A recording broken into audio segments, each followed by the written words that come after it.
जय हिंद फ्रेंड्स, मैं सौरभ झा आपका स्वागत करता हूं आपके अपने channel BSA government job news channel पे।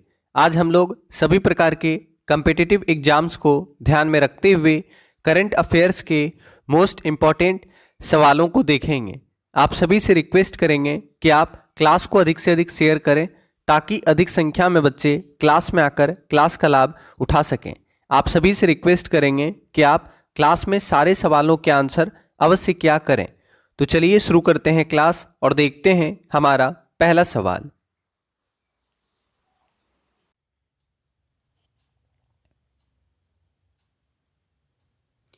आंसर करेंगे, ईरान की तर्ज पर तालिबान ने अफगानिस्तान का सुप्रीम लीडर किसे चुना है। आंसर कीजिएगा, ईरान की तर्ज पर तालिबान ने अफगानिस्तान का सुप्रीम लीडर किसे चुना है। On the lines of Iran, who was chosen by the Taliban as the supreme leader of Afghanistan?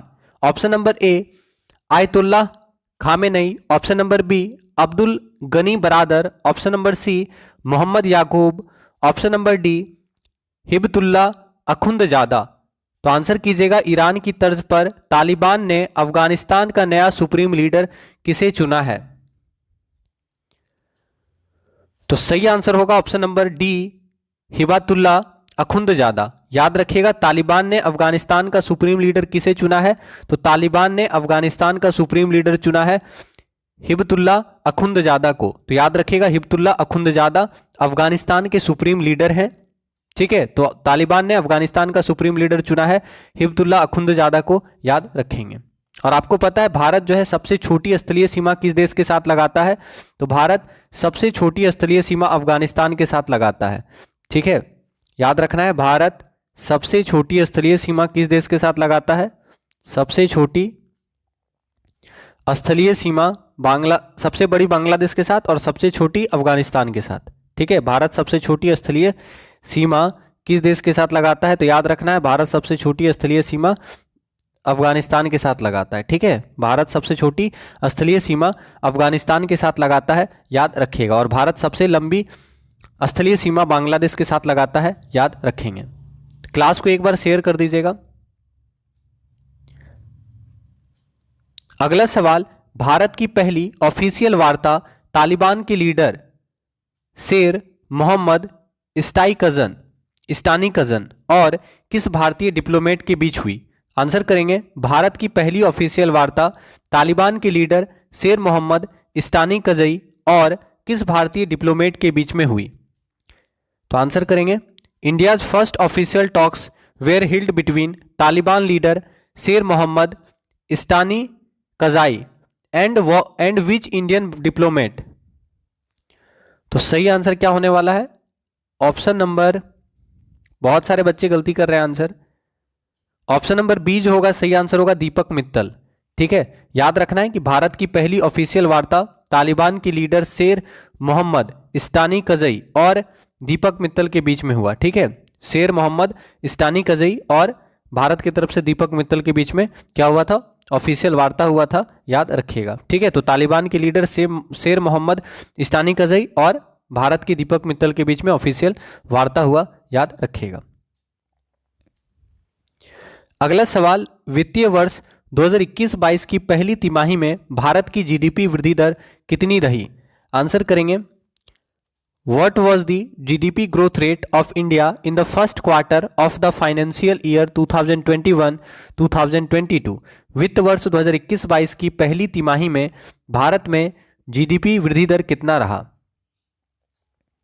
तो आंसर कीजिएगा, ऑप्शन नंबर सी, याद रखना है 20.1%। ठीक है, तो याद रखिएगा, वित्त वर्ष 2021-22 की पहली तिमाही में भारत की जीडीपी वृद्धि दर कितनी रही। तो 20.1%, याद रखिएगा। ठीक है, 2021-22 की पहली तिमाही में भारत की जीडीपी वृद्धि दर 20.1% दर्ज किया गया है, याद रखेंगे। अगला सवाल, भारतीय स्टेट बैंक ने किस केंद्र शासित प्रदेश में तैरता हुआ एटीएम शुरू किया है। तो आंसर करेंगे, state bank of India launched floating ATM in which union territory. कौन सा ऐसा यूनियन टेरिटरी है जहां पर स्टेट बैंक ऑफ इंडिया के द्वारा फ्लोटिंग एटीएम शुरू किया गया है। ठीक है, तो आंसर कीजिएगा, आंसर क्या होगा। तो सही आंसर क्या होगा बताएंगे? तो याद रखना है एसबीआई ने जम्मू कश्मीर, ठीक है, एसबीआई ने जम्मू कश्मीर में तैरता हुआ एटीएम शुरू किया है। तो आपका आंसर क्या होगा? ऑप्शन नंबर ए याद रखना है, सही आंसर होगा। ठीक है, तो एसबीआई ने जम्मू कश्मीर में तैरता हुआ एटीएम शुरू किया है। तो फ्लोटिंग एटीएम कहाँ पे शुरू किया है एसबीआई ने? तो याद रखिएगा जम्मू कश्मीर में। ठीक है, जम्मू कश्मीर में एसबीआई ने तैरता हुआ यानी फ्लोटिंग एटीएम शुरू किया है, याद रखेंगे। अब यहां से आपको क्या याद रखना है? एसबीआई का स्थापना कब हुआ? आप जानते हैं एसबीआई का स्थापना कब हुआ, पढ़ चुके हैं आप लोग, बताएं एसबीआई का स्थापना कब हुआ था? बताइए एसबीआई का स्थापना कब हुआ था? स्टेट बैंक ऑफ इंडिया का गठन कब हुआ? आंसर करेंगे 1 जुलाई। ठीक है, 1 जुलाई 1955, याद रखिएगा 1 जुलाई को डॉक्टर्स डे भी मनाया जाता है। ठीक है, 1 जुलाई 1955 को एसबीआई का स्थापना दिवस हुआ था यानी स्थापना हुआ था। तो 1 जुलाई 1955 को एसबीआई का स्थापना हुआ था, याद रखना है। पूछेगा एसबीआई का स्थापना कब हुआ था? तो 1 जुलाई 1955 को एसबीआई का स्थापना हुआ था, याद रखेंगे 1 जुलाई 1955 को एसबीआई का स्थापना हुआ था। तो हम लोग क्या करते हैं 1 जुलाई को स्थापना दिवस मनाते हैं, किसका? एसबीआई का। ठीक है, तो 1 जुलाई 1955 को एसबीआई का स्थापना हुआ था, याद रखिएगा। अब यहां से जो इंपॉर्टेंट सवाल बनेगा, ये तो समझ में आ गया कि एसबीआई ने जम्मू कश्मीर में फ्लोटिंग एटीएम शुरू किया है। इसके अलावा आपसे पूछेगा इंपीरियल बैंक ऑफ इंडिया का स्थापना कब हुआ था? आपको पता है, बताएंगे इंपीरियल बैंक ऑफ इंडिया का स्थापना कब हुआ था? इंपीरियल बैंक ऑफ इंडिया का स्थापना किस साल हुआ? इंपीरियल बैंक ऑफ इंडिया का स्थापना किस साल हुआ आपको बताना है। तो आप जानते हैं 1921, मोस्ट इंपॉर्टेंट सवाल है, इसको आपको नोट कर लेना है। इंपीरियल बैंक ऑफ इंडिया का स्थापना किस साल हुआ? तो 1921 ईस्वी में। 1921 ईस्वी में इंपीरियल बैंक ऑफ इंडिया का स्थापना हुआ था, याद रखिएगा। अगर आपसे पूछे आरबीआई यानी रिजर्व बैंक ऑफ इंडिया का स्थापना कब हुआ? आरबीआई का स्थापना कब हुआ आपको बताना है। आरबीआई का स्थापना कब हुआ? तो आप जानते हैं आरबीआई का हेडक्वार्टर वर्तमान में मुंबई में है और आरबीआई का पहले हेडक्वार्टर कोलकाता में था। आरबीआई का स्थापना 1 अप्रैल 1935 को हुआ, याद रखना है। आरबीआई का स्थापना कब हुआ? आरबीआई का स्थापना 1 अप्रैल 1935 को हुआ। ठीक है, आरबीआई का स्थापना 1 अप्रैल 1935 को हुआ। और आरबीआई का राष्ट्रीयकरण अगर पूछे तो आपको पता है आरबीआई का राष्ट्रीयकरण 1 जनवरी 1949 ईस्वी को हुआ था। ठीक है, तो आरबीआई की स्थापना 1 अप्रैल 1935, आरबीआई का राष्ट्रीयकरण 1 जनवरी 1949, याद रखिएगा। इसके अलावा अगर आपसे पूछ सकता है भारतीय निर्यात आयात बैंक। ठीक है, निर्यात आयात बैंक का स्थापना कब हुआ आप बताएं। भारतीय निर्यात आयात बैंक का स्थापना कब हुआ? भारतीय निर्यात आयात बैंक का स्थापना कब हुआ? ठीक है, भारतीय निर्यात आयात बैंक का स्थापना कब हुआ? तो याद रखना है भारतीय निर्यात आयात बैंक का स्थापना 1 जनवरी 1982 को हुआ। ठीक है, तो भारतीय निर्यात आयात बैंक का स्थापना 1 जनवरी 1982 को, याद रखना है 1 जनवरी 1982 को भारतीय निर्यात आयात बैंक का स्थापना हुआ था, याद रखेंगे। ठीक है, भारतीय जीवन बीमा निगम, ये भी बहुत पूछता है कि भारतीय जीवन बीमा निगम का स्थापना कब हुआ, बता दीजिए। भारतीय जीवन बीमा निगम का स्थापना कब हुआ? भारतीय जीवन बीमा निगम का स्थापना कब हुआ और इसका हेडक्वार्टर कहाँ पे है? इसका हेडक्वार्टर है मुंबई में। ठीक है, भारतीय जीवन बीमा निगम का स्थापना 1956 ईस्वी में हुआ। तो याद रखना है भारतीय जीवन बीमा निगम का स्थापना 1956 में हुआ, इसका हेडक्वार्टर कहाँ पे है? मुंबई में है, याद रखेंगे। ठीक है, तो इसको आप याद रखिएगा। तो ये सवाल समझ में आ गया। भारतीय स्टेट बैंक ने कहां पर तैरता हुआ एटीएम शुरू किया है? तो याद रखिएगा एसबीआई ने फ्लोटिंग एटीएम शुरू किया है जम्मू कश्मीर में। तो आपका आंसर हो गया ऑप्शन नंबर ए, याद रखेंगे। क्लास को एक बार शेयर कर दीजिएगा ताकि और बच्चे क्लास में आ सकें। अगला सवाल, भारत के किस पड़ोसी देश ने आर्थिक आपातकाल लागू कर दिया है? आपको बताना है कौन सा भारत का पड़ोसी देश है जहां पर इकोनॉमिक इमरजेंसी लागू किया गया है। तो आंसर करेंगे भारत के किस पड़ोसी देश में इकोनॉमिक इमरजेंसी लागू की गई है। ऑप्शन नंबर ए चीन, option number B Bangladesh, option number C Sri Lanka, option number D Pakistan. तो आंसर करेंगे भारत के किस पड़ोसी देश ने आर्थिक आपातकाल घोषित की है। तो आपको याद रखना है श्रीलंका। ठीक है, श्रीलंका में इकोनॉमिक इमरजेंसी लागू किया गया है। तो आपका आंसर क्या होगा? आर्थिक आपातकाल कहां लागू किया गया? तो श्रीलंका में आर्थिक आपातकाल लागू किया गया, याद रखेंगे। तो आंसर हो गया ऑप्शन नंबर सी, श्रीलंका में आर्थिक आपातकाल लागू किया गया। आपको पता है श्रीलंका को क्या कहा जाता है? तो याद रखना है पूर्व का मोती कहेगा। किस देश को कहा जाता है? तो याद रखना है श्रीलंका को पूर्व का मोती कहा जाता है। श्रीलंका को पूर्व का मोती कहा जाता है। सिंघल द्वीप किसे कहा जाता है? तो याद रखना है श्रीलंका को सिंघल द्वीप कहा जाता है।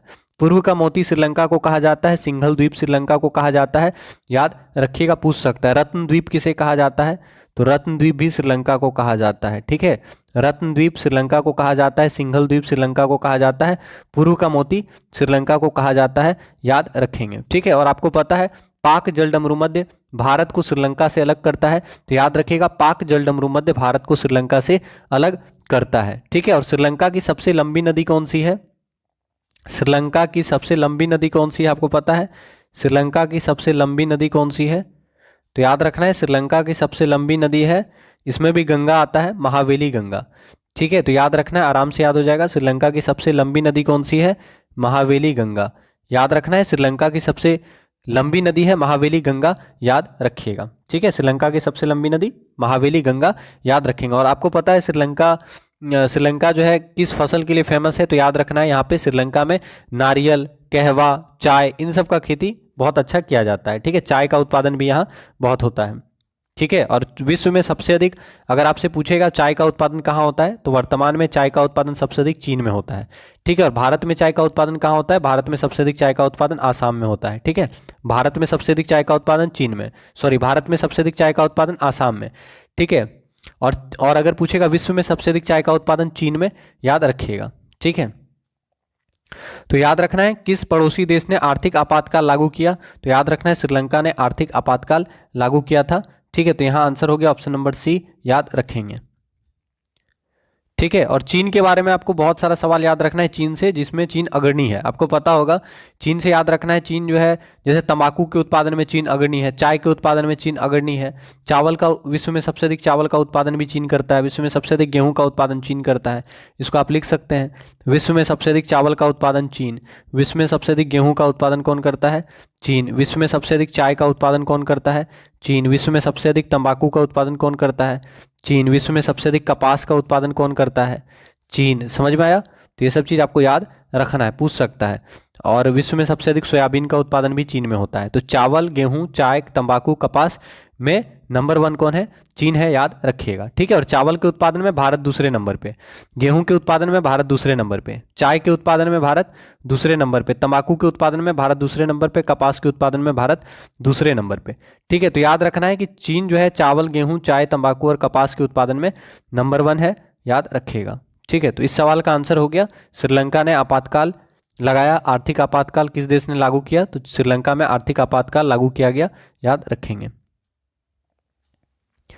अगला सवाल, केंद्रीय वित्त मंत्री निर्मला सीतारमन ने किस राज्य में my pad my right project का उद्घाटन किया, तो आंसर करेंगे in which state did the union finance minister Nirmala Sitharaman inaugurate the my pad my right project. My pad my right project जो है किस राज्य में उद्घाटन किया गया, निर्मला सीतारमन जी के द्वारा, ठीक है। तो आंसर कीजिएगा निर्मला सीतारमन के द्वारा किस राज्य में माई पैड माई राइट स्कीम या प्रोजेक्ट का उद्घाटन किया गया।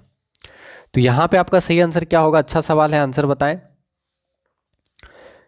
तो सही आंसर क्या होने वाला है, ऑप्शन नंबर डी, याद रखिएगा, त्रिपुरा, ठीक है। तो निर्मला सीतारमन के द्वारा, याद रखना है, निर्मला सीतारमन के द्वारा त्रिपुरा राज्य में माई पैड माई राइट प्रोजेक्ट लागू किया गया, ठीक है। तो आपका आंसर क्या होगा, त्रिपुरा। केंद्रीय वित्त मंत्री निर्मला सीतारमन ने त्रिपुरा राज्य में माई पैड माई राइट प्रोजेक्ट का उद्घाटन किया है, याद रखेंगे, ठीक है। और त्रिपुरा आपको पता है, पूछेगा अगर कि कौन सा ऐसा राज्य है जो तीनों तरफ से बांग्लादेश से घिरा हुआ है, तो आप आंसर क्या करेंगे, त्रिपुरा जो है तीनों ओर से बांग्लादेश से घिरा हुआ है, याद रखिएगा। त्रिपुरा जो है 3 तरफ से बांग्लादेश से घिरा है। पूछता है कौन सा ऐसा राज्य है जो 3 तरफ से बांग्लादेश से घिरा है, 3 तरफ से बांग्लादेश से घिरा है। तो याद रखना है त्रिपुरा 3 तरफ से बांग्लादेश से घिरा है, ठीक है। त्रिपुरा जो है 3 तरफ से बांग्लादेश से घिरा है, याद रखिएगा, ठीक है। और आपको पता होगा त्रिपुरा के बारे में, त्रिपुरा से जो सवाल पूछता है, सवाल जो पूछता है जनरली, त्रिपुरा में कौन सा हवाई अड्डा है, तो अगरतला हवाई अड्डा कहाँ पे है, त्रिपुरा में है, याद रखिएगा, ठीक है। और अगर आपसे पूछेगा त्रिपुरा की राजधानी अगरतला है, सभी को पता है। अगर आपसे पूछे त्रिपुरा को पूर्ण राज्य का दर्जा कब मिला, तो 1972 में त्रिपुरा को पूर्ण राज्य का दर्जा मिला था, याद रखिएगा, ठीक है। तो त्रिपुरा 3 तरफ से बांग्लादेश से घिरा है और निर्मला सीतारमन ने माई पैड माई राइट प्रोजेक्ट कहाँ लॉन्च किया, कहाँ उद्घाटन किया? तो याद रखना है माई पैड माई राइट प्रोजेक्ट का उद्घाटन त्रिपुरा में किया गया निर्मला सीतारमन जी के द्वारा। समझ में आया? तो त्रिपुरा में माई पैड माई राइट प्रोजेक्ट का उद्घाटन कहाँ किया गया? त्रिपुरा में किया गया, याद रखिएगा। आंसर करेंगे, किस राज्य सरकार ने बेरोजगार युवाओं के लिए मेरा काम मेरा मान योजना को मंजूरी दी? किस राज्य सरकार ने बेरोजगार युवाओं के लिए मेरा काम मेरा मान योजना को मंजूरी दी? Which state government has approved the Mera Kaam मेरा मान स्कीम फॉर अनएम्प्लॉयड यूथ? तो सही आंसर क्या होगा? पंजाब। याद रखना है, पंजाब राज्य सरकार के द्वारा बेरोजगार युवाओं के लिए मेरा काम मेरा मान योजना को मंजूरी दिया गया है। तो पंजाब राज्य सरकार के द्वारा बेरोजगार युवाओं के लिए मेरा काम मेरा मान योजना शुरू किया गया है। तो सही आंसर पंजाब राज्य सरकार के द्वारा बेरोजगार युवाओं को प्रोत्साहित करने के लिए बेरोजगार युवाओं के लिए मेरा काम मेरा मान योजना मंजूरी दिया गया है। अब यहां से क्या क्या याद रखना है, कौन कौन सा स्कीम है जो एग्जाम में पूछ सकता है, उसको आप याद रख सकते हैं। जैसे आपसे पूछ सकता है नायकर सम्मान योजना। नायकर सम्मान योजना किस राज्य सरकार द्वारा चलाया जाता है? नायकर सम्मान योजना, तो याद रखना है नायकर सम्मान योजना कर्नाटक सरकार के द्वारा। नायकर सम्मान योजना किस राज्य सरकार द्वारा चलाया गया है? तो नायकर सम्मान योजना कर्नाटक राज्य सरकार के द्वारा चलाया गया है, याद रखिएगा। अगर आपसे पूछे एक परिवार एक नौकरी स्कीम किस राज्य सरकार द्वारा चलाया गया है? एक परिवार एक नौकरी सिक्किम राज्य सरकार द्वारा। ठीक है, एक परिवार एक नौकरी सिक्किम राज्य सरकार के द्वारा चलाया गया है, एक परिवार एक नौकरी। तो अगर आपसे पूछे एक परिवार एक नौकरी किस राज्य सरकार के द्वारा चलाया गया? सिक्किम राज्य सरकार के द्वारा एक परिवार एक नौकरी स्कीम चलाया जा रहा है। इसके अलावा आपसे पूछ सकता है यशस्विनी योजना, तो बताएंगे यशस्विनी योजना किस राज्य सरकार के द्वारा चलाया गया? यशस्विनी योजना, तो गोवा सरकार के द्वारा यशस्विनी योजना चलाया जा रहा है। तो याद रखना है गोवा सरकार के द्वारा यशस्विनी योजना चलाया जा रहा है। महिला स्वयं सहायता समूहों को व्यवसाय देने के लिए 5 लाख रुपए तक का ब्याज मुक्त ऋण प्रदान किया जाएगा यशस्विनी योजना के तहत। तो यशस्विनी योजना गोवा राज्य सरकार के द्वारा चलाया जा रहा है, याद रखेंगे। इसके अलावा इंपॉर्टेंट सवाल बनता है एक, आपको याद रखना अरुणोदय योजना। तो आपसे पूछेगा अरुणोदय योजना किस राज्य सरकार द्वारा चलाया गया? तो अरुणोदय योजना याद रखना है आसाम सरकार के द्वारा। अरुणोदय योजना आसाम सरकार के द्वारा चलाया जा रहा है। ठीक है, तो आसाम सरकार के द्वारा अरुणोदय योजना चलाया जा रहा है, याद रखिएगा। ठीक है, इसके अलावा आपसे पूछ सकता है FIR आपके द्वार किस राज्य सरकार के द्वारा चलाया जा रहा है? तो आप जानते हैं मध्य प्रदेश सरकार के द्वारा FIR आपके द्वार।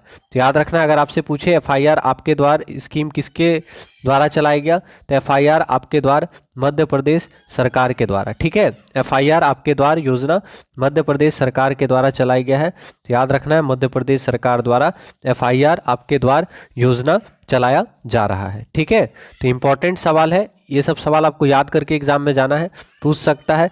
इसके अलावा अगर आपसे पूछे याद रखना है बलराम योजना, तो उड़ीसा सरकार के द्वारा बलराम योजना चलाया जा रहा है। तो अगर आपसे पूछे बलराम योजना तो याद रखना है बलराम योजना उड़ीसा सरकार के द्वारा चलाया जा रहा है। उड़ीसा सरकार के द्वारा बलराम योजना चलाया जा रहा है। उड़ीसा सरकार के द्वारा गरिमा योजना, ये भी पूछ सकता है कि गरिमा योजना किस राज्य सरकार द्वारा चलाया जा रहा है? तो गरिमा योजना और बलराम योजना उड़ीसा सरकार के द्वारा चलाया जा रहा है, याद रखिएगा। ठीक है, तो इस सवाल का आंसर क्या होगा? याद रखिएगा पंजाब राज्य सरकार ने बेरोजगार युवाओं के लिए मेरा काम मेरा मान योजना को मंजूरी दी है। तो पंजाब राज्य सरकार के द्वारा बेरोजगार युवाओं के लिए मेरा काम मेरा मान योजना को मंजूरी दी गई है, याद रखेंगे। तो क्लास को प्लीज एक बार आप लोग शेयर कर दीजिए ताकि और बच्चे क्लास में आ सके। अगला सवाल, पूर्व खिलाड़ी और कोच वासु पराजंपे का निधन 30 अगस्त 2021 को हो गया, वह किस खेल से जुड़े थे? तो आंसर कीजिएगा वासु पराजंपे जी का हाल ही में निधन हो गया है, वह किस खेल से जुड़े हुए थे आपको बताना है। तो former Indian player and coach Vasu Paranjape passed away on 30 August 2021, he was associated with which sports? तो आंसर क्या होगा?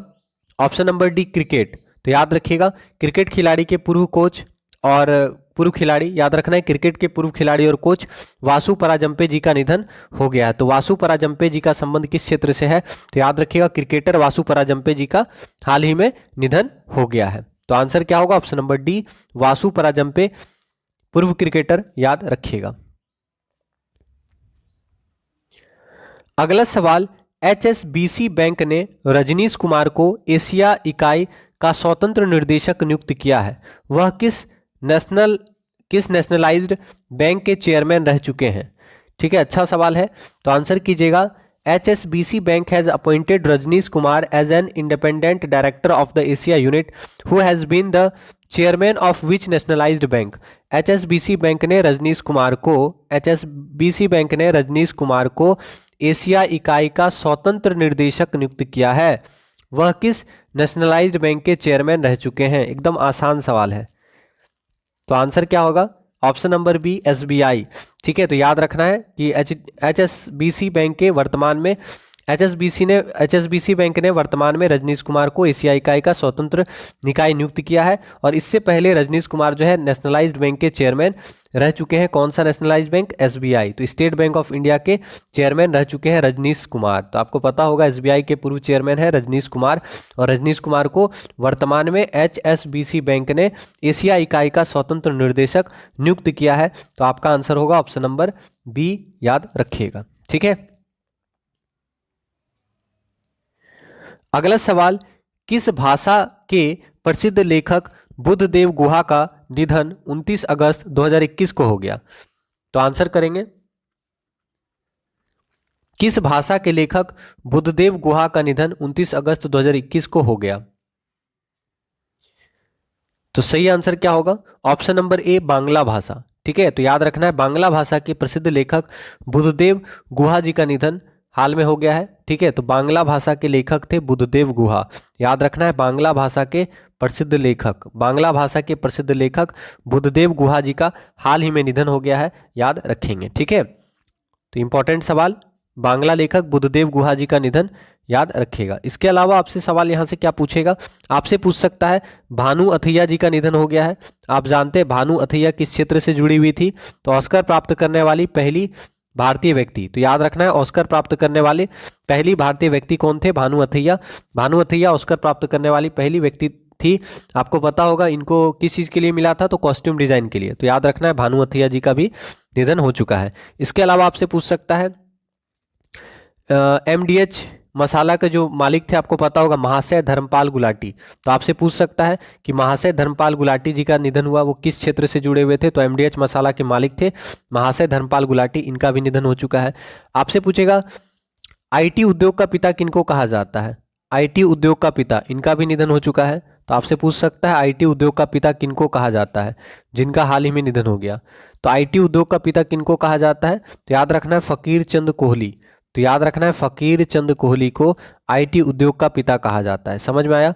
फकीर चंद कोहली को IT उद्योग का पिता कहा जाता है और इनका निधन हो चुका है। तो ये सवाल बनेगा कि फकीर चंद कोहली जी का हाल ही में निधन हो गया, वह किस क्षेत्र से जुड़े थे?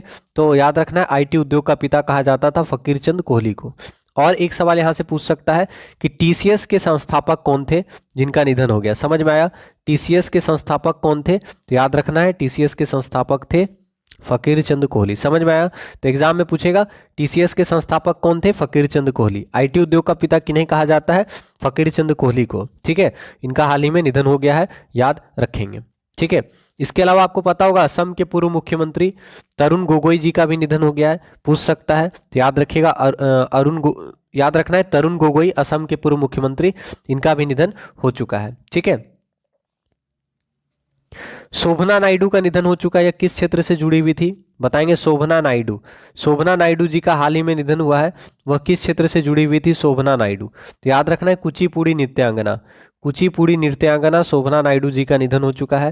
तो इंपॉर्टेंट सवाल बनेगा कुचिपुड़ी नृत्यांगना। याद रखना है कुचिपुड़ी नृत्यांगना शोभना नायडू जी का निधन हो चुका है। तो पूछेगा शोभना नायडू जी का निधन हो चुका है, या किस क्षेत्र से जुड़ी हुई थी? कुचिपुड़ी नृत्यांगना शोभना नायडू जी का निधन हो चुका है, याद रखिएगा। ठीक है, तो इस सवाल का आंसर क्या होगा? याद रखना है बांग्ला भाषा के प्रसिद्ध लेखक बुद्धदेव गुहा जी का निधन हो गया है 29 अगस्त 2021 को। अगला सवाल, who is the chairman of central board of direct taxes, CBDT, केंद्रीय प्रत्यक्ष कर बोर्ड। पहले तो याद रखना है सीबीडीटी का फुल फॉर्म क्या है। तो सीबीडीटी का फुल फॉर्म होता है central board of direct taxes, यानी केंद्रीय प्रत्यक्ष कर बोर्ड। और इसके अध्यक्ष कौन बने हैं ये आपको बताना है। तो सीबीडीटी का फुल फॉर्म होता है central board of direct taxes, केंद्रीय प्रत्यक्ष कर बोर्ड। ठीक है, और इसके अध्यक्ष कौन बने हैं? तो ऑप्शन नंबर ए जेबी महापात्रा। तो याद रखना है केंद्रीय प्रत्यक्ष कर बोर्ड सीबीडीटी के अध्यक्ष हैं जेबी महापात्रा। केंद्रीय प्रत्यक्ष कर बोर्ड सीबीडीटी के अध्यक्ष हैं जेबी महापात्रा, याद रखिएगा। अगला सवाल, विश्व नारियल दिवस कब मनाया जाता है? तो आंसर करेंगे when is world coconut day celebrated. विश्व नारियल दिवस कब मनाया जाता है? तो सभी को पता होना चाहिए। आंसर करेंगे, क्या आंसर होगा? विश्व नारियल दिवस कब मनाया जाता है? तो सही आंसर होगा 2 सितंबर। 2 सितंबर को विश्व नारियल दिवस मनाया जाता है। ठीक है, 2 सितंबर को विश्व नारियल दिवस मनाया जाता है। कभी कभी ऐसा सवाल भी पूछा जाता है एग्जाम में। ठीक है, तो विश्व नारियल दिवस कब मनाया जाता है? तो 2 सितंबर को विश्व नारियल दिवस मनाया जाता है, याद रखिएगा। अब यहाँ से जो इंपॉर्टेंट सवाल बनेगा, जो बहुत एग्जाम में पूछता है, वो आपको याद रखना है। जैसे आपसे पूछेगा अंतर्राष्ट्रीय साक्षरता दिवस, आप आंसर करेंगे अंतर्राष्ट्रीय साक्षरता दिवस कब मनाया जाता है। अंतर्राष्ट्रीय साक्षरता दिवस कब मनाया जाता है? याद है आपको? 8 सितंबर को अंतर्राष्ट्रीय साक्षरता दिवस मनाया जाता है, याद रखना है। 8 सितंबर को अंतर्राष्ट्रीय साक्षरता दिवस मनाया जाता है। अगर आपसे पूछे हिंदी दिवस कब मनाया जाता है, तो 14 सितंबर को हिंदी दिवस मनाया जाता है, याद रखना है। 14 सितंबर को हिंदी दिवस मनाया जाता है। ठीक है, याद रखना है 14 सितंबर को हिंदी दिवस मनाया जाता है। 8 सितंबर को अंतर्राष्ट्रीय साक्षरता दिवस मनाया जाता है। 8 सितंबर को अंतर्राष्ट्रीय साक्षरता दिवस मनाया जाता है। ओजोन परत संरक्षण दिवस सभी को पता होगा, 16 सितंबर को ओजोन परत संरक्षण दिवस मनाया जाता है। और ओजोन परत संरक्षण के लिए मॉन्ट्रियल प्रोटोकॉल भी हुआ था। ठीक है, तो ओजोन परत संरक्षण दिवस कब मनाया जाता है? तो 16 सितंबर को ओजोन परत संरक्षण दिवस मनाया जाता है, याद रखिएगा। ठीक है, विश्व पर्यटन दिवस कब मनाया जाता है? तो याद रखना है विश्व पर्यटन दिवस 27 सितंबर को मनाया जाता है। विश्व पर्यटन दिवस कब मनाया जाता है? तो विश्व पर्यटन दिवस 27 सितंबर को मनाया जाता है, याद रखना है कि 27 सितंबर को विश्व पर्यटन दिवस मनाया जाता है। ठीक है, 27 सितंबर को विश्व पर्यटन दिवस मनाया जाता है, याद रखिएगा। ठीक है, विश्व युवा दिवस बहुत पूछता है ये सवाल। विश्व युवा दिवस कब मनाया जाता है? 12 अगस्त को विश्व युवा दिवस मनाया जाता है। ठीक है, राष्ट्रीय युवा दिवस 12 जनवरी और विश्व युवा दिवस 12 अगस्त। तो याद रखना है विश्व युवा दिवस 12 अगस्त को मनाया जाता है। विश्व युवा दिवस 12 अगस्त को मनाया जाता है। राष्ट्रीय युवा दिवस 12 जनवरी को मनाया जाता है, याद रखिएगा। ठीक है, चिकित्सक दिवस कब मनाया जाता है? चिकित्सक दिवस आपको पता होगा, डॉक्टर विधान चंद्र रॉय जी को याद करते हुए, डॉक्टर विधान चंद्र रॉय जी को याद करते हुए चिकित्सक दिवस मनाया जाता है। कब? 1 जुलाई। 1 जुलाई को चिकित्सक दिवस मनाया जाता है। डॉक्टर विधान चंद्र रॉय को याद करते हुए 1 जुलाई को चिकित्सक दिवस मनाया जाता है, याद रखिएगा। ठीक है, और 1 जुलाई को ही भारतीय स्टेट बैंक के स्थापना दिवस के रूप में मनाया जाता है। तो 1 जुलाई को चिकित्सक दिवस और 1 जुलाई को भारतीय स्टेट बैंक का स्थापना दिवस मनाया जाता है, याद रखेंगे। ठीक है, तो विश्व नारियल दिवस कब मनाया जाता है? 2 सितंबर को विश्व नारियल दिवस मनाया जाता है, याद रखेंगे। तो आप सभी से हम्बल रिक्वेस्ट है, प्लीज क्लास को एक बार शेयर कर दीजिए ताकि और बच्चे क्लास में आ सकें।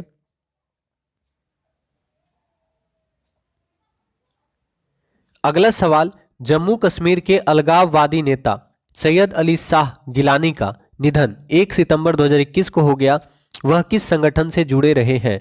आंसर करेंगे जम्मू कश्मीर के अलगाववादी नेता सैयद अली शाह गिलानी का हाल ही में निधन हो गया है, वह किस संगठन से जुड़े थे? तो सही आंसर क्या होगा? हुर्रियत कॉन्फ्रेंस। याद रखना है जम्मू कश्मीर के अलगाववादी नेता सैयद अली शाह गिलानी का निधन हुआ है, यह हुर्रियत कॉन्फ्रेंस संगठन से जुड़े हुए थे। ठीक है, तो जम्मू कश्मीर के अलगाववादी नेता सैयद अली अहमद शाह, जम्मू कश्मीर के अलगाववादी नेता सैयद अली शाह गिलानी का निधन हुआ है। सैयद अली शाह गिलानी का निधन हुआ है, यह हुर्रियत कॉन्फ्रेंस संगठन से जुड़े रहे थे, याद रखिएगा। अगला सवाल, अफ्रीकी मूल के लोगों के लिए अंतर्राष्ट्रीय दिवस कब मनाया जाता है? तो आंसर कीजिएगा international day for people of African descent. अफ्रीकी मूल के लोगों के लिए अंतर्राष्ट्रीय दिवस कब मनाया जाता है? इंपॉर्टेंट सवाल है, अफ्रीकी मूल के लोगों के लिए अंतर्राष्ट्रीय दिवस कब मनाया जाता है? तो सही आंसर क्या होगा? ऑप्शन नंबर बी 31 अगस्त। तो याद रखना है 31 अगस्त को अफ्रीकी मूल के लोगों के लिए अंतर्राष्ट्रीय दिवस मनाया जाता है? तो 31 अगस्त को अफ्रीकी मूल के लोगों के लिए अंतर्राष्ट्रीय दिवस मनाया जाता है, याद रखिएगा। अगर आपसे पूछे 29 अगस्त, तो आप जानते हैं 29 अगस्त को राष्ट्रीय खेल दिवस मनाया जाता है। मेजर ध्यानचंद जी को याद करते हुए 29 अगस्त को हम लोग राष्ट्रीय खेल दिवस मनाते हैं। तो अगर आपसे पूछे राष्ट्रीय खेल दिवस, तो 29 अगस्त को मेजर ध्यानचंद जी को याद करते हुए राष्ट्रीय खेल दिवस मनाया जाता है। ठीक है, सही आंसर होगा आपका यहाँ पे क्या, अफ्रीकी मूल के लोगों के लिए अंतर्राष्ट्रीय दिवस कब मनाया जाता है? तो याद रखना है, सही आंसर होगा 31 अगस्त। ठीक है, अब अगस्त से क्या सवाल आपका इंपॉर्टेंट बनेगा, तो आप याद रख सकते हैं, आपसे पूछ सकता है विश्व आदिवासी दिवस, बताइएगा विश्व आदिवासी दिवस कब मनाया जाता है? विश्व आदिवासी दिवस कब मनाया जाता है? तो 9 अगस्त को विश्व आदिवासी दिवस मनाया जाता है। याद रखना है कि 9 अगस्त को विश्व आदिवासी दिवस मनाया जाता है। 9 अगस्त को विश्व आदिवासी दिवस मनाया जाता है, याद रखिएगा। ठीक है, अगला सवाल, असम सरकार ने किस नेशनल पार्क से पूर्व प्रधानमंत्री राजीव गांधी का नाम हटाने का फैसला किया? असम सरकार ने किस नेशनल पार्क से पूर्व प्रधानमंत्री राजीव गांधी का नाम हटाने का फैसला किया है? तो आंसर करेंगे, तो सही आंसर क्या होगा, ओरंग नेशनल पार्क। ठीक है, ओरंग नेशनल पार्क। तो याद रखिएगा, आसाम सरकार ने ओरंग नेशनल पार्क से, आसाम सरकार ने ओरंग नेशनल पार्क से पूर्व प्रधानमंत्री राजीव गांधी जी का नाम हटाने का फैसला किया है। और आप जानते हैं ओरंग नेशनल पार्क कहाँ पे है? तो आसाम में है ओरंग नेशनल पार्क। ठीक है, समझ में आया। इसके अलावा पूछेगा मानस नेशनल पार्क कहाँ है? आसाम में। कांजीरंगा नेशनल पार्क कहाँ? आसाम में। नामेरी नेशनल पार्क कहाँ है? तो आसाम में। नामेरी, इसको आप नोट कर लीजिएगा, नामेरी नेशनल पार्क कहाँ पे है? आसाम में। Nameri national park Assam, Kaziranga national park Assam, Manas national park Assam, Orang national park Assam. समझ में आया। तो ये चारों नेशनल पार्क कहाँ पे है? आसाम में है।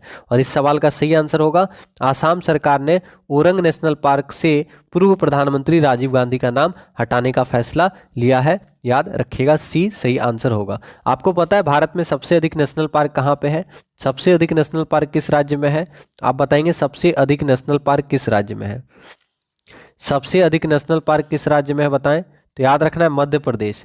ठीक है, सबसे अधिक नेशनल पार्क किस राज्य में है? तो याद रखना है कि मध्य प्रदेश में सबसे अधिक नेशनल पार्क है। ठीक है, मध्य प्रदेश में सबसे अधिक नेशनल पार्क है, आपको याद रखना है। और साथ ही साथ आप जानते हैं कि मध्य प्रदेश में सबसे अधिक जंगल है। अगर आपसे पूछे क्षेत्रफल के आधार पर सबसे अधिक जंगल वाला राज्य, क्षेत्रफल के आधार पर सबसे अधिक वनों वाला राज्य मध्य प्रदेश है। सबसे अधिक नेशनल पार्क मध्य प्रदेश में है। भारत में सबसे अधिक नदियां कहाँ बहती है? मध्य प्रदेश से बहती है। इसके अलावा आपको याद रखना है मध्य प्रदेश को टाइगर स्टेट कहा जाता है। ठीक है, मध्य प्रदेश को क्या कहा जाता है? टाइगर स्टेट भी कहा जाता है। और ठीक है, और मध्य प्रदेश में सबसे अधिक जनजातीय जनसंख्या निवास करती है, याद रखिएगा। ठीक है, अब यहाँ से कुछ प्रमुख नेशनल पार्क आप याद रख सकते हैं। जैसे आपसे पूछ सकता है नामदफा नेशनल पार्क कहाँ पे है? तो बताएंगे नामदफा अभ्यारण्य कहाँ पे है। हम नेशनल पार्क शॉर्ट में लिख देते हैं। नामदफा कहाँ पे? अरुणाचल प्रदेश में। तो अगर आपसे पूछे नामदफा नेशनल पार्क कहाँ पे है, तो अरुणाचल प्रदेश में है नामदफा नेशनल पार्क। ठीक है, तो नामदफा नेशनल पार्क कहाँ पे है? अरुणाचल प्रदेश में है, याद रखिएगा। अगर आपसे पूछे वाल्मीकि नेशनल पार्क कहाँ पे है, वाल्मीकि बाग रिजर्व कहाँ पे है बोलेगा, तो याद रखना है वाल्मीकि बाग रिजर्व कहाँ पे है? वाल्मीकि बाग रिजर्व बिहार में है। ठीक है, वाल्मीकि बाग रिजर्व कहाँ पे है? तो वाल्मीकि बाग रिजर्व बिहार में है, याद रखना है वाल्मीकि बाग रिजर्व बिहार में है। ठीक है, अगर आपसे पूछे अचानक कमार, ठीक है, अचान कमार नेशनल पार्क कहाँ पे है? ठीक है, अचान कमार नेशनल पार्क कहाँ पे है? तो आप जानते हैं छत्तीसगढ़। याद रखना है अचान कमार बाग रिजर्व कहाँ पे है? छत्तीसगढ़ में है अचान कमार। ठीक है, अचान कमार नेशनल पार्क छत्तीसगढ़ में है, याद रखिएगा। नागरहोल नेशनल पार्क कहाँ पे है? नागरहोल नेशनल पार्क कहाँ पे है? बांदीपुर नेशनल पार्क कहाँ पे है? तो नागरहोल और बांदीपुर ये दोनों इंपॉर्टेंट है। नागरहोल और बांदीपुर कहाँ पे है? कर्नाटक में है। तो याद रखना है नागरहोल और बांदीपुर नेशनल पार्क कहाँ पे है? नागरहोल और बांदीपुर नेशनल पार्क कर्नाटक में है, याद रखिएगा। कान्हा नेशनल पार्क मध्य प्रदेश में है। पेंच नेशनल पार्क मध्य प्रदेश में है, याद रखिएगा। ठीक है, रणथंभौर कहाँ पे है? रणथंभौर नेशनल पार्क आपको पता होगा। रणथंभौर नेशनल पार्क कहाँ पे है? राजस्थान में है Ranthambore national park. Sariska national park कहाँ पे है? ये भी राजस्थान में है। तो रणथंभौर और सरिस्का नेशनल पार्क कहाँ पे है? याद रखना है कि रणथंभौर और सरिस्का नेशनल पार्क राजस्थान में, ठीक है। रणथंभौर और सरिस्का कहाँ पे है? राजस्थान में है, याद रखिएगा। दुधवा राष्ट्रीय उद्यान पूछेगा, दुधवा राष्ट्रीय उद्यान कहाँ पे है बताएंगे। दुधवा राष्ट्रीय उद्यान कहाँ पे है? दुधवा राष्ट्रीय उद्यान उत्तर प्रदेश में, इंपॉर्टेंट सवाल है। दुधवा राष्ट्रीय उद्यान उत्तर प्रदेश में है, याद रखना है। पीलीभीत कहाँ पे है? पीलीभीत टाइगर रिजर्व कहाँ पे है? तो पीलीभीत टाइगर रिजर्व भी उत्तर प्रदेश में है, समझ में आया। तो पीलीभीत टाइगर रिजर्व उत्तर प्रदेश, दुधवा राष्ट्रीय उद्यान उत्तर प्रदेश, याद रखिएगा। Jim Corbett national park Uttarakhand में है, जिम कॉर्बेट नेशनल पार्क। तो अगर आपसे पूछे जिम कॉर्बेट नेशनल पार्क कहाँ पे है? उत्तराखंड में है, याद रखिएगा। सिमलीपाल राष्ट्रीय उद्यान कहाँ पे है? सिमलीपाल, सिमलीपाल राष्ट्रीय उद्यान कहाँ पे है? सिमलीपाल नेशनल पार्क कहाँ पे? इंपॉर्टेंट है, उड़ीसा, उड़ीसा में है सिमलीपाल राष्ट्रीय उद्यान, ठीक है। तो सिमलीपाल राष्ट्रीय उद्यान उड़ीसा, याद रखिएगा। तो इस सवाल का आंसर क्या हो गया? तो असम सरकार ने ओरंग नेशनल पार्क से पूर्व प्रधानमंत्री राजीव गांधी जी का नाम हटाने का फैसला किया है, याद रखेंगे। तो आप सभी से हम्बल रिक्वेस्ट है, प्लीज क्लास को एक बार शेयर कर दीजिए। अगला सवाल, अमेरिका के 13 कमांडो की मृत्यु का बदला किस जगह ड्रोन स्ट्राइक करके लिया? अमेरिका ने 13 कमांडो की मौत का बदला किस जगह ड्रोन स्ट्राइक करके लिया, जो अफगानिस्तान में पाकिस्तान से सटा प्रांत है? तो आप आंसर करेंगे। अच्छा सवाल है, आपसे पूछा जा रहा है अमेरिका ने 13 कमांडो की मौत का बदला किस जगह ड्रोन स्ट्राइक करके लिया, जो अफगानिस्तान में पाकिस्तान से सटा हुआ प्रांत है? तो सही आंसर होगा नगहर, ठीक है। तो याद रखना है नंगहर, ठीक है। अमेरिका ने 13 कमांडो की मौत का बदला लेते हुए पाकिस्तान से सटे हुए अफगानिस्तान में नंगहर जगह है, जहां पे क्या किया था? ड्रोन स्ट्राइक किया। तो याद रखिएगा, अमेरिका ने 13 कमांडो की मौत का बदला नंगहर जगह पर ड्रोन स्ट्राइक करके लिया है, और ये नंगहर जगह कहां पे है? तो अफगानिस्तान में है, पाकिस्तान से सटा हुआ प्रांत है, ठीक है। तो सही आंसर हो गया ऑप्शन नंबर ए। अगला सवाल, पंजाब के राज्यपाल और चंडीगढ़ के प्रशासन का अतिरिक्त प्रभार किस गवर्नर को सौंपा गया है? तो आंसर कीजिएगा, पंजाब के राज्यपाल और चंडीगढ़ के प्रशासक का अतिरिक्त प्रभार किस गवर्नर को सौंपा गया है? Which governor has been given the additional charge of governor of Punjab and administrator of Chandigarh? तो पंजाब के राज्यपाल और चंडीगढ़ के प्रशासक का अतिरिक्त प्रभार किस गवर्नर को सौंपा गया है? तो आपका आंसर होगा option number D, Banwari Lal पुरोहित। तो याद रखिएगा, बनवारी लाल पुरोहित जी को पंजाब के राज्यपाल और चंडीगढ़ के प्रशासक का अतिरिक्त प्रभार सौंपा गया है। तो पंजाब के गवर्नर कौन, पंजाब के राज्यपाल कौन? तो याद रखना है, पंजाब के राज्यपाल बनवारी लाल पुरोहित, और चंडीगढ़ के प्रशासक का अतिरिक्त प्रभार किनको सौंपा गया है? बनवारी लाल पुरोहित को, याद रखिएगा। तो आंसर ऑप्शन नंबर डी। अगला सवाल, मणिपुर के नए राज्य के तौर पर 27 अगस्त 2021 को किसने शपथ ली? मणिपुर के नए राज्यपाल के तौर पर 27 अगस्त 2021 को किसने शपथ ली? यानी मणिपुर के नए गवर्नर कौन है, मणिपुर के राज्यपाल कौन है, ये आपको बताना है। तो आंसर कीजिए, मणिपुर के राज्यपाल कौन है, ये आपको बताना है, ठीक है। तो सही आंसर क्या होगा? मणिपुर के राज्यपाल के तौर पर 27 अगस्त 2021 को किसने शपथ ली, आपको बताना है, ठीक है। तो सही आंसर क्या होगा? बंडारू दत्तात्रेय। तो याद रखिएगा, बंडारू दत्तात्रेय मणिपुर के नए राज्यपाल हैं। तो आंसर ऑप्शन नंबर डी, याद रखिएगा। अगला सवाल, केंद्रीय मंत्री नितिन गडकरी ने इलेक्ट्रिक वाहनों को बढ़ावा देने के लिए कौन सा अभियान शुरू किया? आपको बताना है, केंद्रीय मंत्री नितिन गडकरी ने इलेक्ट्रिक वाहनों को बढ़ावा देने के लिए कौन सा अभियान शुरू किया, ठीक है। तो आंसर पता है तो आंसर कर दें। याद रखना है ऑप्शन नंबर ए, गो इलेक्ट्रिक, ठीक है। कौन सा योजना? Go electric. तो केंद्रीय मंत्री नितिन गडकरी ने इलेक्ट्रिक वाहनों को बढ़ावा देने के लिए गो इलेक्ट्रिक अभियान शुरू किया है। तो आपका आंसर होगा गो इलेक्ट्रिक अभियान, इलेक्ट्रिक वाहनों को बढ़ावा देने के लिए केंद्रीय मंत्री नितिन गडकरी जी के द्वारा शुरू किया गया, याद रखिएगा, ठीक है। अब यहां से कुछ इंपॉर्टेंट सवाल आपसे पूछ सकता है, जैसे आपसे पूछ सकता है, आप बताइएगा मिशन इंद्रधनुष योजना, आप सबको पता होगा, टीकाकरण से जुड़ा है मिशन इंद्रधनुष योजना, पूछेगा तो याद रखिएगा मिशन इंद्रधनुष योजना टीकाकरण से जुड़ा हुआ है।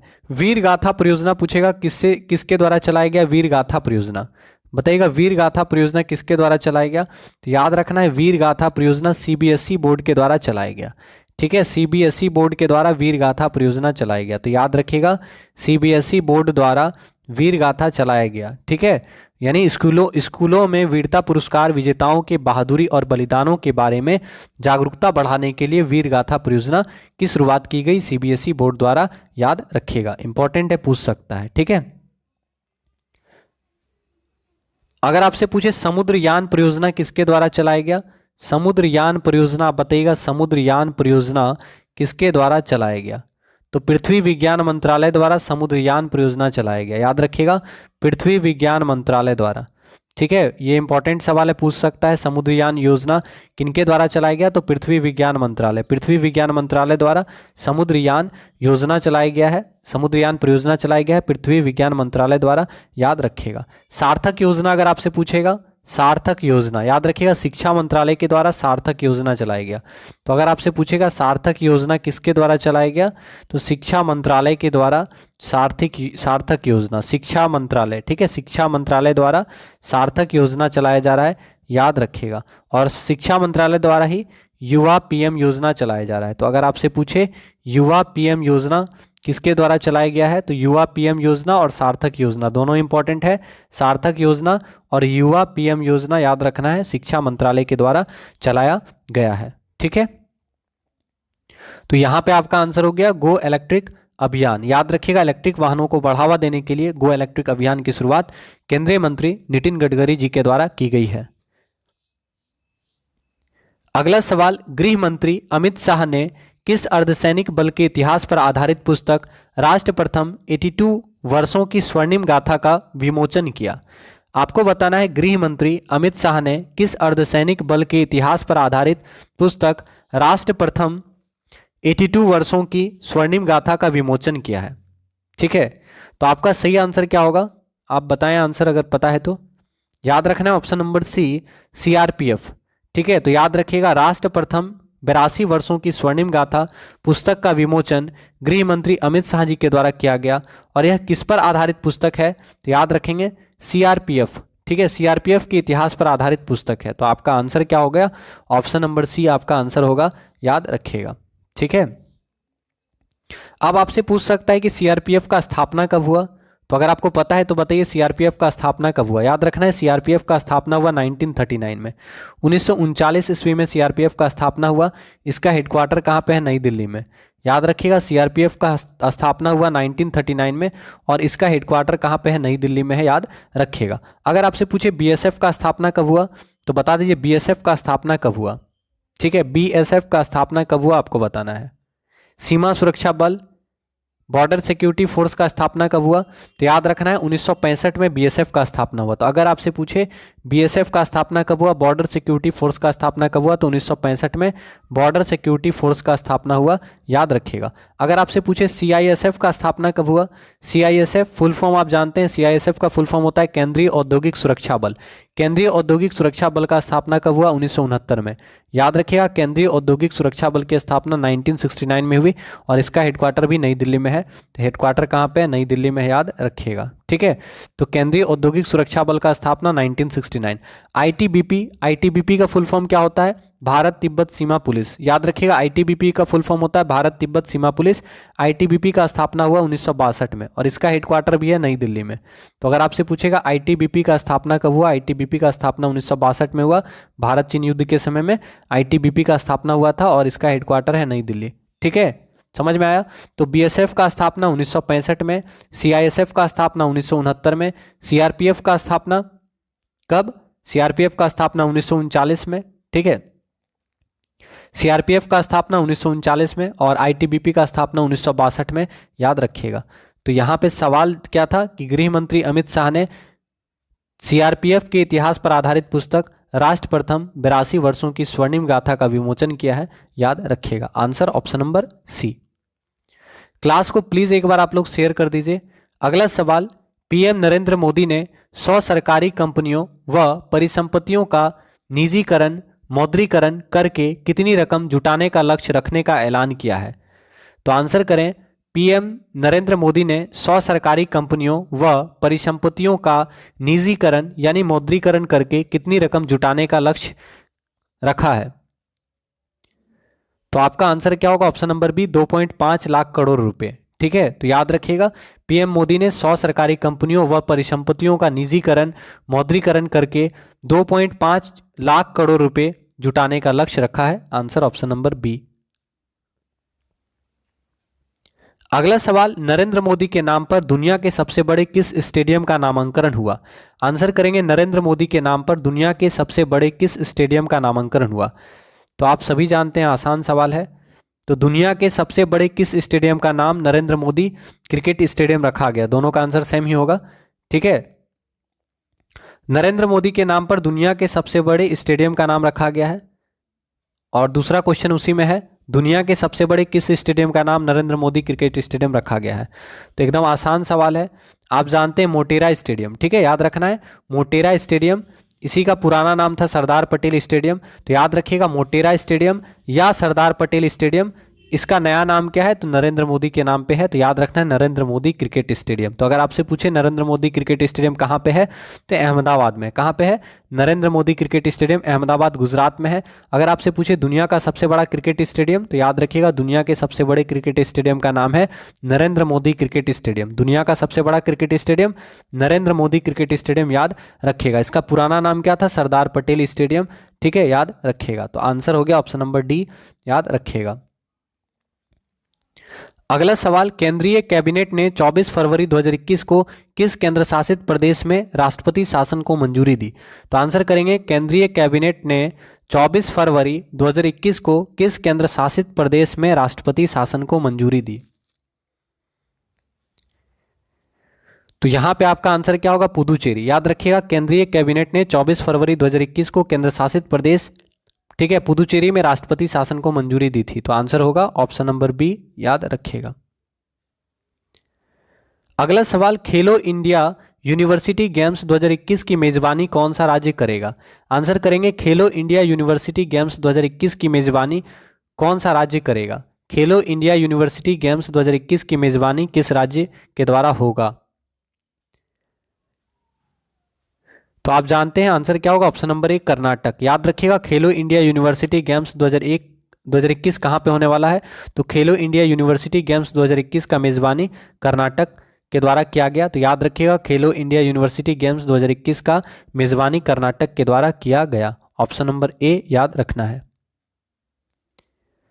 अगला सवाल, केंद्र सरकार ने 22 फरवरी 2021 को गहन मिशन इंद्रधनुष 3.0 लॉन्च किया। यह कौन सा अभियान है? आंसर करेंगे, केंद्र सरकार ने 22 फरवरी 2021 को गहन मिशन इंद्रधनुष 3.0 लॉन्च किया। यह कौन सा अभियान है? ऑप्शन नंबर ए, गर्भवती महिलाओं और बच्चों का टीकाकरण। ऑप्शन बी, युवकों का टीकाकरण। ऑप्शन सी, युवतियों का टीकाकरण। ऑप्शन डी, गर्भवती महिलाओं का टीकाकरण। ठीक है, बहुत अच्छा सवाल है और एग्जाम में दे सकता है। तो इसका आंसर क्या होगा? ऑप्शन नंबर ए। तो याद रखिएगा, गहन मिशन इंद्रधनुष 3.0 योजना। याद रखिएगा, गहन मिशन इंद्रधनुष 3.0 जो है गर्भवती महिलाओं और बच्चों के टीकाकरण से संबंधित है। ठीक है, तो गहन मिशन इंद्रधनुष 3.0 गर्भवती महिलाओं और बच्चों के टीकाकरण से संबंधित है, याद रखिएगा। अगला सवाल, राहुल खुल्लर का निधन 23 फरवरी 2021 को हो गया, वह किस प्राधिकरण के पूर्व अध्यक्ष थे? तो आपको बताना, राहुल खुल्लर जी का हाल ही में निधन हो गया है, तो वह किस प्राधिकरण के अध्यक्ष थे, आपको बताना है। तो फटाफट आंसर करें अगर आपको पता है तो। आपका सही आंसर क्या होने वाला है? ऑप्शन नंबर बी, याद रखिएगा, भारतीय दूरसंचार विनियामक प्राधिकरण। ठीक है, आंसर क्या होगा? भारतीय दूरसंचार विनियामक प्राधिकरण यानी try, telecom regulatory authority of India. ठीक है, तो याद रखिएगा, ट्राई के पूर्व अध्यक्ष थे राहुल खुल्लर। तो याद रखिएगा, ट्राई यानी telecom regulatory authority of India के पूर्व अध्यक्ष, ट्राई के पूर्व अध्यक्ष राहुल खुल्लर जी का निधन हो गया है। याद रखेंगे, ऑप्शन नंबर बी आपका आंसर होगा। ठीक है, अब यहां से कुछ इंपॉर्टेंट सवाल आप याद रखिए। अगर आपसे पूछे पंडित देबू चौधरी जी का निधन हो गया, ये किस क्षेत्र से संबंधित थे? बताएंगे, पंडित देबू चौधरी जी का निधन हो गया है, ये किस क्षेत्र से संबंधित थे, आपको बताना है। पंडित देबू चौधरी, याद रखना है, सितार वादक। इंपॉर्टेंट है क्योंकि आप जानते हैं सितार वादक वगैरह से सवाल पूछता है, तो आपको याद रखना है, सितार वादक पंडित देबू चौधरी जी का निधन हो गया। सितार वादक पंडित देबू चौधरी जी का निधन हो गया, याद रखेंगे। ठीक है, अगर आपसे पूछे लक्ष्मण पाई का निधन हो गया। ये किस क्षेत्र से जुड़े थे? लक्ष्मण पाई। इंपॉर्टेंट सवाल है। लक्ष्मण पाई का हाल ही में निधन हो गया। ये चित्रकार थे। याद रखना है, पद्म भूषण पुरस्कार से सम्मानित थे लक्ष्मण पाई। तो याद रखना है, लक्ष्मण पाई, चित्रकार लक्ष्मण पाई का निधन हो गया। गोवा के रहने वाले थे लक्ष्मण पाई। याद रखिएगा, लक्ष्मण पाई चित्रकार थे। इंपॉर्टेंट है, इनको आप याद रखिएगा। ठीक है। मौदूद अहमद का निधन हो गया। ये किस देश के प्रधानमंत्री थे? मौदूद अहमद। तो मौदूद अहमद किस देश के प्रधानमंत्री थे? बांग्लादेश के पूर्व प्रधानमंत्री थे मौदूद अहमद। याद रखना है, बांग्लादेश के पूर्व प्रधानमंत्री। ठीक है, बांग्लादेश के पूर्व प्रधानमंत्री मौदूद अहमद का निधन हो गया। तो ये भी इंपॉर्टेंट सवाल है। तो याद रखना है, बांग्लादेश के पूर्व प्रधानमंत्री मौदूद अहमद का निधन हो गया है। तो पूछेगा बांग्लादेश के पूर्व प्रधानमंत्री मौदूद अहमद, याद रखिएगा। ठीक है। इसके अलावा आपसे पूछ सकता है शशि कला। आप जानते हैं बॉलीवुड अभिनेत्री शशि कला जी का निधन हो गया। तो अगर आपसे पूछेगा शशि कला, तो याद रखिएगा बॉलीवुड अभिनेत्री शशि कला जी का निधन हो गया। ठीक है, बॉलीवुड अभिनेत्री शशि कला जी का निधन हो गया। याद रखेंगे, पूछ सकता है एग्जाम में। ठीक है।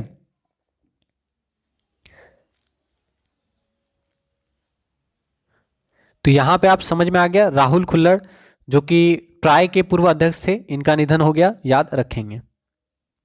तो ऑप्शन नंबर बी आपका सही आंसर होगा। ठीक है, याद रखिएगा, ऑप्शन नंबर बी आपका सही आंसर होगा। राहुल खुल्लर ट्राई के अध्यक्ष थे पहले, इनका निधन हो गया है। ऑप्शन नंबर बी याद रखेंगे। देश का पहला डिजिटल विश्वविद्यालय किस राज्य में शुरू किया गया है? आंसर करेंगे, देश का पहला डिजिटल विश्वविद्यालय किस राज्य में शुरू किया गया है? तो याद रखिएगा, देश का पहला डिजिटल यूनिवर्सिटी जो है केरल में खोला गया है। कहाँ खोला गया है? केरल में। तो याद रखिएगा, देश का पहला डिजिटल विश्वविद्यालय केरल में खोला गया है। देश का पहला डिजिटल विश्वविद्यालय केरल। ठीक है। अगला सवाल, वर्चुअल मोड में आयोजित होने वाला राष्ट्रीय खिलौना मेला कब से शुरू होने जा रहा है? आंसर करेंगे, वर्चुअल मोड में आयोजित होने वाला राष्ट्रीय खिलौना मेला कब से शुरू होने जा रहा है? तो याद रखेंगे 27 फरवरी को शुरू होने वाला है राष्ट्रीय खिलौना मेला। ठीक है, तो याद रखिएगा, राष्ट्रीय खिलौना मेला कब होता है? 27 फरवरी को राष्ट्रीय खिलौना मेला। ऑप्शन नंबर ए। अगला सवाल, किस अरब देश ने महिलाओं के सेना में शामिल होने को मंजूरी दी है? मोस्ट इंपॉर्टेंट सवाल है। कौन सा अरब देश है जिसने महिलाओं के सेना में शामिल होने को मंजूरी दी है? तो आंसर करें, किस अरब देश ने महिलाओं के सेना में शामिल होने को मंजूरी दी है? तो आपका आंसर क्या होने वाला है? आंसर करें, याद रखना है सऊदी अरब। ठीक है, सऊदी अरब ने महिलाओं के सेना में शामिल होने को मंजूरी दी है। सऊदी अरब जो है, याद रखना है, महिलाओं को सेना में शामिल होने की मंजूरी सऊदी अरब में दिया गया है। तो ये इंपॉर्टेंट सवाल है, इसको आप याद रखिएगा। केंद्रीय मंत्रिमंडल ने किशोर न्याय, बच्चों की देखभाल और संरक्षण अधिनियम 2015 में संशोधन को मंजूरी दी है। ये कब लागू हुआ था? आंसर करेंगे, केंद्रीय मंत्रिमंडल ने किशोर न्याय, बच्चों की देखभाल और संरक्षण अधिनियम 2015 में संशोधन को मंजूरी दी है। ये कब लागू हुआ था? तो आपका आंसर होगा वर्ष 2016। याद रखिएगा, केंद्रीय मंत्रिमंडल ने किशोर न्याय, बच्चों की देखभाल और संरक्षण अधिनियम 2015 में संशोधन को मंजूरी दी। ये कब लागू हुआ था? वर्ष 2016 में। याद रखेंगे। अगला सवाल, 20 फरवरी 2021 को किन दो राज्यों का स्थापना दिवस समारोह मनाया गया? तो आपको बताना है 20 फरवरी 2021 को किन किन दो राज्यों का स्थापना दिवस मनाया गया। ठीक है, तो अगर आपको पता है तो आप बताइए 20 फरवरी 2021 को किन किन दो राज्यों के स्थापना दिवस के रूप में मनाया गया? ऑप्शन आपको दिख रहा है, आंसर करें। 20 फरवरी 2021 को किन किन दो राज्यों का स्थापना दिवस के रूप में मनाया गया? मतलब कौन सा ऐसा दो राज्य है जिसकी स्थापना 20 फरवरी को की गई?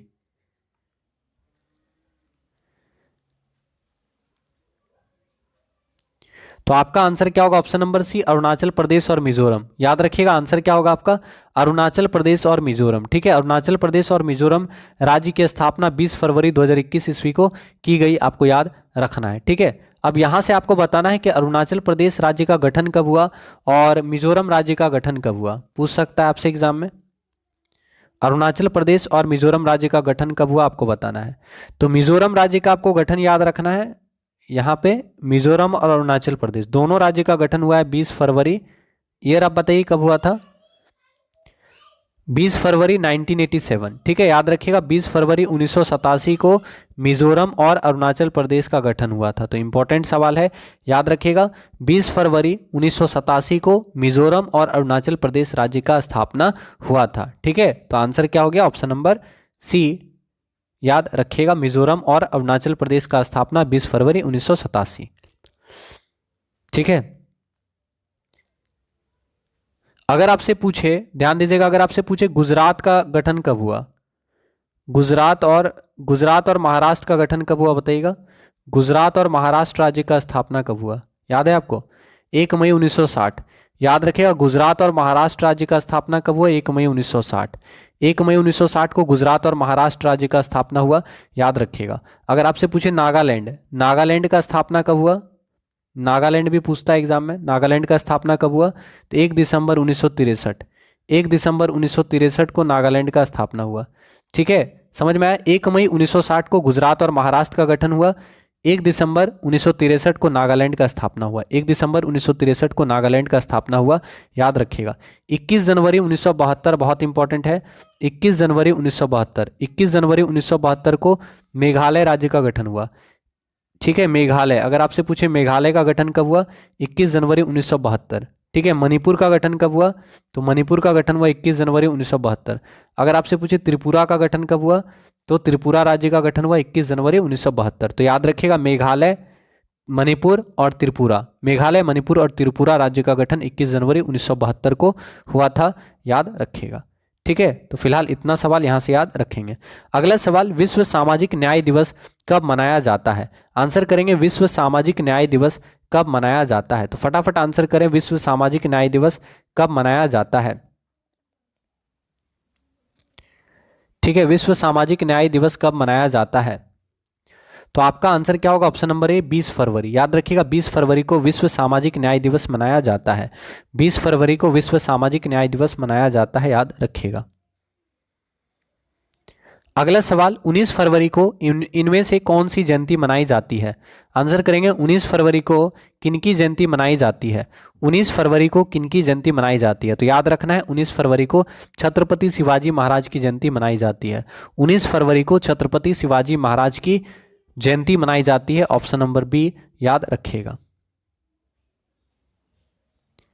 अगला सवाल, मृदा स्वास्थ्य कार्ड दिवस कब मनाया जाता है। आंसर करेंगे मृदा स्वास्थ्य कार्ड दिवस कब मनाया जाता है। मृदा स्वास्थ्य कार्ड दिवस कब मनाया जाता है, तो याद रखना है 19 फरवरी। 19 फरवरी को मृदा स्वास्थ्य कार्ड दिवस मनाया जाता है। आपका आंसर क्या होगा, 19 फरवरी। ठीक है, 19 फरवरी को मृदा स्वास्थ्य कार्ड दिवस मनाया जाता है, याद रखिएगा। मृदा स्वास्थ्य कार्ड दिवस 19 फरवरी को मनाया जाता है। अगला सवाल, केंद्र सरकार ने भारत का नया मुख्य सांख्यिकीविद किन्हें नियुक्त किया है। तो आपको बताना है केंद्र सरकार के द्वारा भारत का नया मुख्य सांख्यिकीविद किन्हें नियुक्त किया गया है। तो भारत के नए मुख्य सांख्यिकीविद कौन है, आपको बताना है। तो याद रखिएगा डॉक्टर जीपी सामंत। डॉक्टर जीपी सामंत भारत के नए मुख्य सांख्यिकीविद हैं। तो भारत का नया मुख्य सांख्यिकीविद कौन है, तो याद रखिएगा डॉक्टर जीपी सामंत भारत के नए मुख्य सांख्यिकीविद हैं, ऑप्शन डी। अगला सवाल, हिंदी भाषा के लिए साहित्य अकादमी पुरस्कार 2020 से किन्हें सम्मानित किया गया। आपको बताना है हिंदी भाषा के लिए 2020 हिंदी भाषा के लिए साहित्य अकादमी पुरस्कार 2020 से किन्हें सम्मानित किया गया। तो बहुत ही इंपॉर्टेंट सवाल है, अगर आपको पता है तो आप आंसर करें। हिंदी भाषा का साहित्य अकादमी पुरस्कार 2020 किनको मिला, पहला सवाल। दूसरा सवाल, हिंदी में कविता संग्रह के लिए साहित्य अकादमी पुरस्कार पाने वाली देश की पहली महिला साहित्यकार कौन है। ठीक है, दोनों का आंसर एक ही होगा। ठीक है, तो हिंदी में कविता संग्रह के लिए साहित्य अकादमी पुरस्कार पाने वाली देश की पहली महिला साहित्यकार कौन है, अनामिका। ठीक है, नाम क्या है, अनामिका। समझ में आया, देखिए लिख लीजिएगा आप, आंसर क्या होगा, याद रखना है हिंदी में, याद रखिएगा हिंदी में कविता संग्रह के लिए साहित्य अकादमी पुरस्कार पाने वाली देश की पहली महिला साहित्यकार हैं अनामिका। ठीक है, और इनको कब मिला साहित्य अकादमी पुरस्कार, पूछ सकता है आपसे, बताइए इनको साहित्य अकादमी पुरस्कार कब मिला, 2020। तो याद रखिएगा साहित्य अकादमी 2020 मिला, साहित्य अकादमी 2020 हिंदी भाषा का। ठीक, किस भाषा का? हिंदी भाषा का। साहित्य अकादमी पुरस्कार 2020, तो हिंदी भाषा का साहित्य अकादमी पुरस्कार 2020 किसको मिला? अनामिका को मिला। इनकी कविता का नाम क्या है? टोकरी में दिगंत। तो टोकरी में दिगंत, तो याद रखिएगा टोकरी में दिगंत कविता के लिए अनामिका जी को हिंदी भाषा का साहित्य अकादमी पुरस्कार 2020 मिला। तो हिंदी में कविता संग्रह के लिए साहित्य अकादमी पुरस्कार पाने वाली देश की पहली महिला साहित्यकार बनी अनामिका जी, याद रखिएगा। ठीक है, और साहित्य अकादमी पुरस्कार 2020 मिला अनामिका को। अगला सवाल, अंग्रेजी भाषा के लिए साहित्य अकादमी पुरस्कार 2020 की विजेता कौन है? तो अंग्रेजी भाषा का साहित्य अकादमी पुरस्कार 2020 में किनको मिला है आपको बताना है। और इन्होंने कौन सा पुस्तक लिखा है, कौन सा कविता लिखा है? When God is a traveller, याद रखिएगा इन्होंने भी कविता लिखा है when God is a traveller, याद रखिएगा। तो when God is a traveller कविता के लिए अरुंधति सुब्रमण्यम को, याद रखना है अरुंधति सुब्रमण्यम। ठीक है, तो when God is a traveller कविता के लिए अरुंधति सुब्रमण्यम को अंग्रेजी भाषा का साहित्य अकादमी पुरस्कार 2020 मिला है। तो अगर आपसे पूछे अंग्रेजी भाषा का साहित्य अकादमी पुरस्कार 2020 किन्हें मिला, तो अंग्रेजी भाषा का साहित्य अकादमी पुरस्कार 2020 अरुंधति सुब्रमण्यम को मिला। तो अब आपसे पूछेगा अरुंधति सुब्रमण्यम ने कौन सी कविता के लिए उनको मिला, तो याद रखिएगा when God is a traveller, ये कविता है। तो when God is a traveller कविता के लिए अरुंधति सुब्रमण्यम को अंग्रेजी भाषा का साहित्य अकादमी पुरस्कार 2020 से सम्मानित किया गया, याद रखेंगे। ठीक है, और कमलकांत झा आप याद रखिएगा, बिहार के हैं कमलकांत झा, और कमलकांत झा को मैथिली भाषा का साहित्य अकादमी पुरस्कार मिला है। तो अगर आपसे पूछे मैथिली भाषा का, तो मैथिली भाषा का साहित्य अकादमी 2020 किनको मिला है, तो याद रखिएगा मैथिली भाषा का साहित्य अकादमी पुरस्कार 2020 कमलकांत झा को मिला है। ठीक है, मैथिली भाषा साहित्य अकादमी पुरस्कार 2020 कमलकांत झा, याद रखिएगा। ठीक है, तो क्लास को प्लीज़ एक बार आप लोग शेयर कर दीजिए, आप सभी से रिक्वेस्ट करेंगे। अगला सवाल, राजनीतिज्ञ एम वीरप्पा मोइली को किस भाषा के लिए साहित्य अकादमी पुरस्कार 2020 मिला?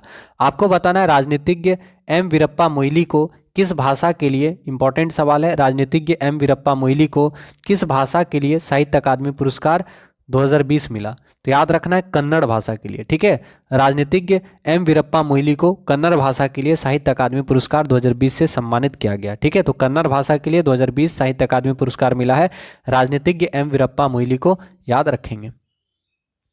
अगला सवाल, चीन और किस देश ने मिलकर चांद पर रिसर्च स्टेशन बनाने का समझौता किया है? चीन और किस देश ने मिलकर चांद पर रिसर्च स्टेशन बनाने का समझौता किया है? ठीक है, तो चांद पर रिसर्च स्टेशन बनाने का समझौता किया है चीन और रूस ने। तो आपका आंसर क्या होगा? ऑप्शन नंबर डी, चीन और रूस देश ने मिलकर चांद पर रिसर्च स्टेशन बनाने का समझौता किया है, ऑप्शन नंबर डी, याद रखिएगा। तो आप सभी से हम्बल रिक्वेस्ट करेंगे, प्लीज़ आप लोग क्लास को सपोर्ट करें। अगला सवाल, किस भारतीय को संयुक्त राष्ट्र के बाहरी लेखा परीक्षकों 2021 की समिति का चेयरमैन दोबारा नियुक्त किया गया?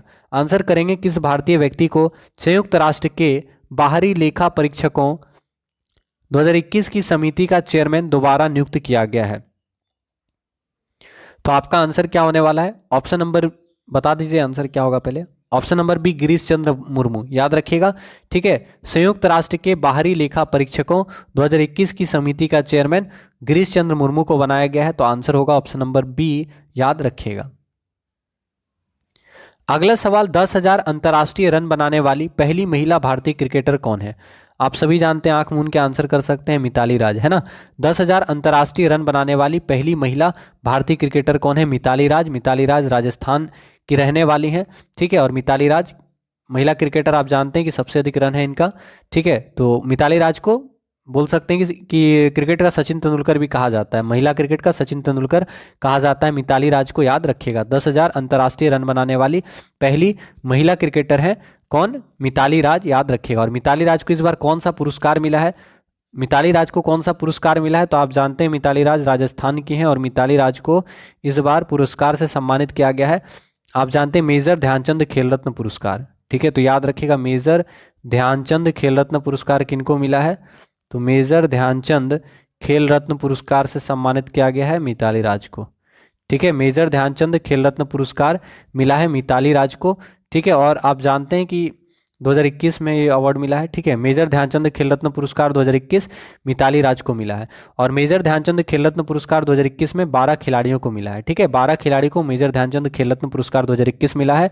पहले मेजर ध्यानचंद खेल रत्न राशि में 7.5 लाख रुपए मिलता था। वर्तमान में मेजर ध्यानचंद खेल रत्न पुरस्कार की राशि जो है 25 लाख मिलता है। तो याद रखिएगा, अगर आपसे पूछे कि मेजर ध्यानचंद खेल रत्न पुरस्कार में कितना राशि मिलता है तो 25 लाख रुपया मिलता है, अभी याद रखिएगा। और इस बार 12 लोगों को मेजर ध्यानचंद खेल रत्न पुरस्कार 2021 मिला है, याद रखिएगा। मिताली राज को भी मिला है। तो आंसर हो गया ऑप्शन नंबर बी, याद रखिएगा।